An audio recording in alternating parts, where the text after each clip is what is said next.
Perezida wa Leta Zunze Ubumwe Donald Trump yakumiriye abaturage batandukanye batuye mu bihugu bigiye bitandukanye bagera ku bihugu 20 bose yabirukanye mu gihugu cya Leta Zunze Ubumwe za Amerika, haba bakirimo ndetse n'abateganya kukizamo. Trump yatangaje yuko iki cyemezo yari yafashe kiri mu rwego rwo kurindira abenegihugu biwe umutekano mu buryo bwo gukumira ibyihebe by'abanyamahanga. Mu bihugu 19 abaturage babyo bakumiriwe muri Amerika harimo ibihugu 12 harimo n'u Burundi. Ni ibihugu byiganjemo ibyo muri Afurika, cyane cyane ibyo muri Afurika twavugamo Afghanistan, Benin, Chad, Congo Brazzaville, Guinée Equatoriale, Eritrea, Haiti, Iran, Liberia, Somalia, Sudani ndetse na Yemen. Trump yafashe iki cyemezo nyuma y'igitero cyari kimaze iminsi kibaye muri Colorado kikicirwamo abaturage ba Amerika bagera kuri 15.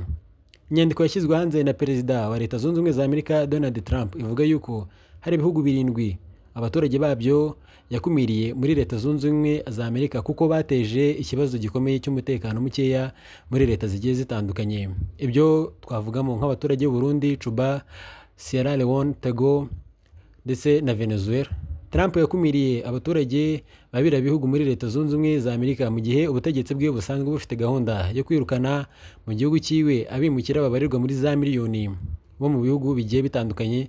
Bose bagiye bimukira muri Leta Zunze Ubumwe za Amerika mu rwego rwo kujya gushaka imibereho, cyane cyane biganjemo urubyiruko biturutse hirya no hino kuri ino si dutuyemo, bajye mu gihugu cya Leta Zunze Ubumwe za Amerika mu rwego rwo gushaka akazi ko gukora mu nganda, gufasha imirimo igiye itandukanye. Hano muri Leta Zunze Ubumwe za Amerika ni kimwe mu bihugu bibarirwa ku isi byakira umubare munini w'abimukira bajyamo bagiye gushaka akazi baturutse imihanda yose ndetse no ku migabane yose. Uretse ko Perezida Donald Trump bino atari ubwa mbere bibaye, cyane yuko mu kwezi kwa mbere k'ubutegetsi yirukanye mu gihugu cya Leta Zunze Ubumwe za Amerika abaturage babarirwa ku 37,000 byose. Gusa indi nkuru dukura i Washington nuko i Washington hari ibiganiro bari kugirana n'igihugu cy'u Rwanda kugira ngo harebwe uburyo bazakira abaturage Leta Zunze Ubumwe za Amerika bazirukana. Hari gushakishwa uburyo igihugu cy'u Rwanda cyakubaka kizakira abaturage baturutse hirya no hino mu bihugu bigiye bitandukanye bazirukanwa na Amerika bakaza kwakirirwa mu gihugu cy'u Rwanda, cyangwa se bagatuzwa mu gihugu cy'u Rwanda. Ngaye nguko njye mwabanye muri kino kiganiro,